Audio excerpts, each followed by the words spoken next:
خاتون آئیں اپنے بیٹے کے ساتھ بیان کرنے لگی، چند دن پرانی بات ہے کہ میرے گھر میں یہ حادثہ ہو گیا، میرا شوہر کا انتقال ہو گیا، میرے بیٹے کا انتقال ہو گیا، میرا ایک بیٹا معذور ہو گیا، میرے فلاں کے ساتھ یہ ہو گیا۔ واقعی بیچاروں کے بڑے غم، رو رہی تھی، اللہ ان کی اس ٹینشن کو ختم کرے۔ روئے جا رہی ہیں، روئے جا رہی ہیں، روئے جا رہی ہیں، غم تھا بہرحال، تو جس پہ گزرتی ہے اسی کو پتہ ہوتا ہے۔ اب میں ان کو کیا کہتا؟ اب وہ وظیفہ پوچھنے آئی،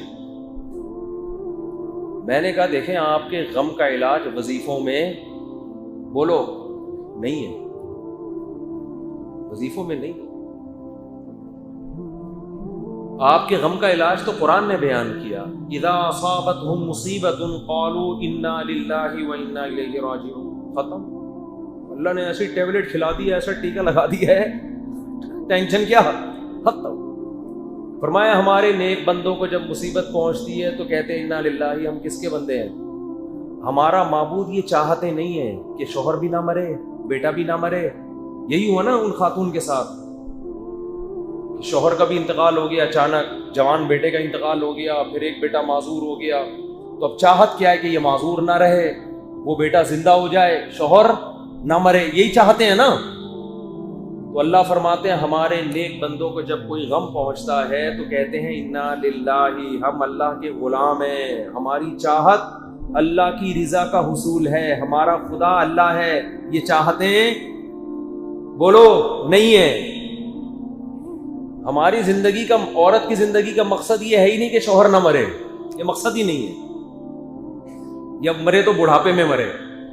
عورت کی زندگی کا مقصد یہ ہے ہی نہیں کہ جوان بیٹا زندہ رہے، نہ، یہ خواہش تو ہے، چاہت تو ہے، لیکن اس چاہت کو خدا نہ بناؤ کہ اگر یہ چاہت پوری نہیں ہوئی تو زندگی کا مقصد ہی فوت ہو گیا۔ نہیں بھائی، یہ اتنی ویلیویبل چاہت نہیں ہے۔ یہ قرآن کہہ رہا ہے انا للہ، نیک بندے کہتے ہیں ہم کس کے غلام ہیں؟ اللہ کے۔ اس کو ہم پہ تصرف کا حق ہے، وہ چاہے تو ہماری چاہت پوری کرے، چاہے تو پوری نہ کرے، اور وہ اللہ اب بھی موجود ہے۔ شوہر تو مر گیا، بیٹا بھی مر گیا، لیکن جس کے لیے دنیا میں آئے تھے وہ کیا ہے؟ زندہ ہے یا نہیں ہے؟ تو وہ تو ابھی بھی ہے، اس کو تو ابھی بھی راضی کر سکتے ہیں۔ اور آگے وَإِنَّا إِلَيْهِ رَاجِعُونَ، ہم نے جانا بھی کس کی طرف ہے؟ اسی کی طرف۔ شوہر پہلے چلا گیا، ہم اگلی گاڑی سے آ رہے ہیں، بیٹا پہلے چلا گیا، ہم اگلی فلائٹ ہماری ہے۔ میں نے ان کو مثال دی، میں نے کہا آپ پشاور جا رہے ہو اور آپ نے بھی جانا ہے، آپ کے میاں نے بھی جانا ہے، میاں پہلے پہنچ گئے، آپ نے کہا چلو ہم اگلی گاڑی سے آ رہے ہیں، اس میں اتنی ٹینشن لینے کا؟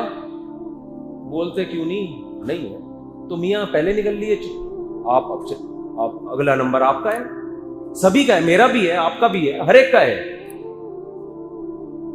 مسلمان غم کو اپنے اوپر مسلط بولو نہیں کرتا، وہ کہتا ہے میں جس کے لیے آیا ہوں وہ تو ہے نا۔ حضرت عمر رضی اللہ تعالی عنہ نبی کی وفات کے بعد کتنے غمزدہ ہوئے۔ بتاؤ مجھے ایک بات کہ دنیا میں صحابہ سے بڑا غم کسی کو ملا جب نبی کا انتقال ہوا؟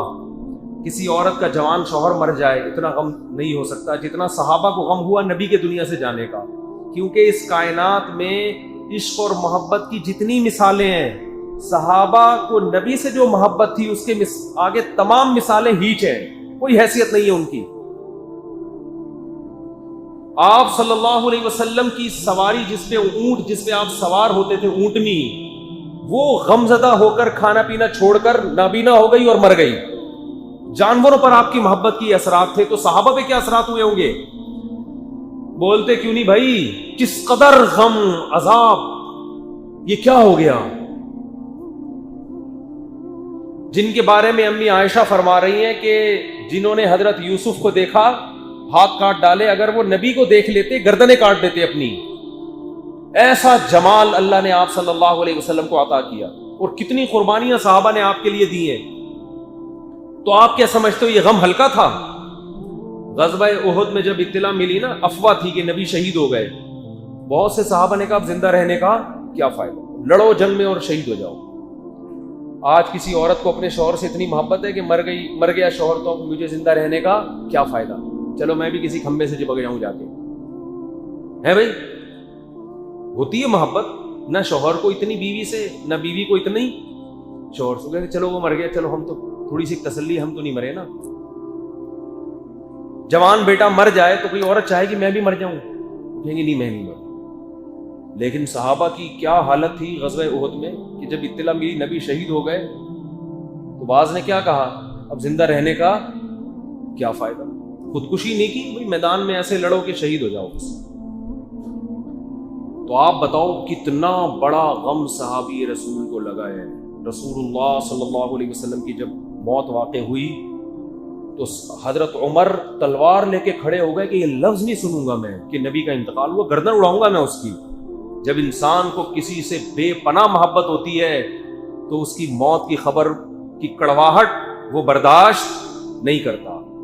اور عمر جیسا قوی القلب, مضبوط دل والا آدمی, کمزور دل کے لوگ تو ہوتے ہیں ایسے, مضبوط دل, اتنا مضبوط دل, لیکن کہہ رہے ہیں یہ نہیں سنوں گا میں کہ نبی کا انتقال ہو گیا, گردن اڑاؤں گا میں اس کی. تو اس سے بڑا غم دنیا میں کسی نے نہیں دیکھا.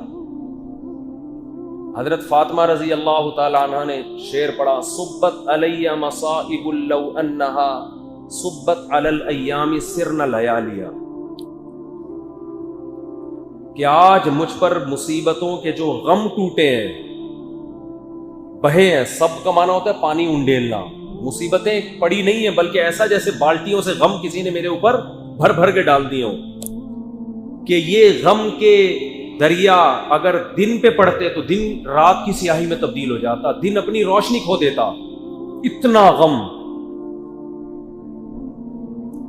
لیکن اس غم میں بھی حضرت ابو بکر حوصلہ دے کے فرما رہے ہیں کہ یہ غم اللہ کو محبوب, یعنی اس غم میں جو حواس باختہ ہو رہے ہو یہ اللہ کو محبوب نہیں ہے, صبر کرو صبر. اور صبر کے لیے کیا فرمایا, یا ایھا الناس من کان منکم یعبد محمدا فإن محمدا قد مات, اے لوگوں اگر تمہارا معبود محمد صلی اللہ علیہ وسلم تھے, اب دیکھو معبود کا لفظ سمجھ میں آ رہا ہے, خدا, گاڈ, الہ, اگر تم نے معبود نبی کو بنا لیا تھا تو یاد رکھو نبی پر موت واقع ہو چکی ہے. کیا مطلب, اگر تم نے نبی کو گاڈ بنایا ہوا تھا, معبود بنایا ہوا تھا, تو یہ غلط کیا تھا تم نے. تمہاری حالت کو دیکھ کے لگ رہا ہے کہ جو تم حواس باختہ ہو گئے اور کہہ رہے ہو کہ میں یہ خبر سننا نہیں برداشت کروں گا کہ نبی کی موت واقع ہوئی, جو یہ کہے گا آپ پر موت واقع ہوئی میں گردن اڑا دوں گا, یہ جو تمہاری کیفیت ہے اس سے تو گویا حقیقت میں ایسا نہیں ہے, گویا لگ رہا ہے کہ تمہارا معبود اللہ نہیں ہے بلکہ کون تھے, محمد صلی اللہ علیہ وسلم. تو فرمایا کہ فإن محمدا قد مات, تو یقین کر لو محمد صلی اللہ علیہ وسلم کی موت واقع ہو چکی ہے, پھر تمہارا غم ٹھیک ہے. لیکن من کان منکم یعبد اللہ فإنہ حی لا یموت, اور جس کا معبود اللہ ہے, خدا ہے, وہ آج بھی زندہ ہے, اس پر موت واقع نہیں ہوگی. بتا دیا کہ ہم محمد صلی اللہ علیہ وسلم پر جو ایمان لے کر آئے ہیں اور آپ سے جو ہمیں محبت ہے وہ کس کے لیے ہے, اللہ کے لیے. تو وہ اللہ تو اب بھی موجود ہے. یہ بات وہ زبان کر رہی ہے جو نبی سے محبت میں سب سے آگے. تو میرے بھائی, جب صحابہ کو اپنے محبوب ترین شخصیت کے بچھڑنے پر, اتنے غمزدہ ہونے پر ابو بکر ملامت کر رہے ہیں, تو عورت کا جوان شوہر مر گیا اس پہ غمزدہ, جوان آدمی کی جوان بیوی مر گئی, جوان بیٹا مر گیا, جوان ابا چلے گئے, یہ ہو گیا وہ ہو گیا. پھر اگر آپ حواس باختہ ہو رہے ہو, اس کی علامت آپ نے خدا کو چھوڑ کر ان کو اپنا معبود بنایا ہوا ہے.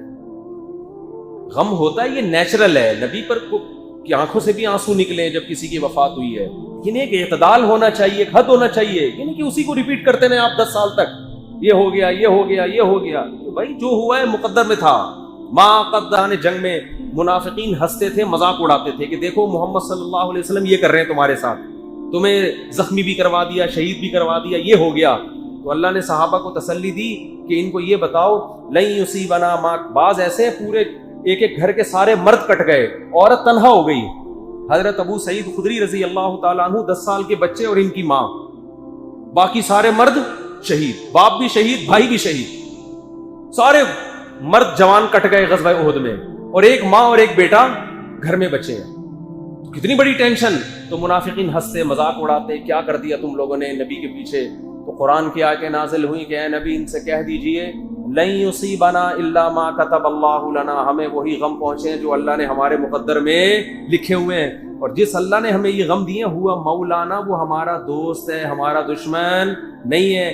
دوست اگر کوئی کڑوی چیز کھلاتا ہے تو اس کڑواہٹ کے پیچھے مٹھاس چھپی ہوئی ہوتی ہے, اس میں کوئی فائدہ چھپا ہوا ہوتا ہے. اور دشمن اگر میٹھا لڈو بھی کھلاتا ہے, اس لڈو کے اندر زہر کی گولی ہوتی ہے.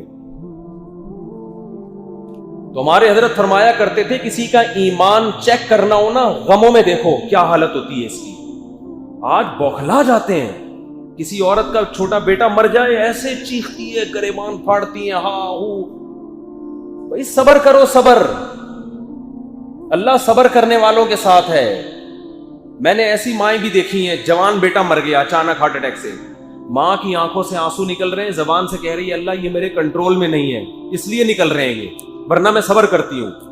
ایسی خاندانی مائیں بھی ہیں. تو بھائی ہمارا معبود اللہ ہے, عورت کا معبود شوہر نہیں ہے, عورت کا معبود اولاد.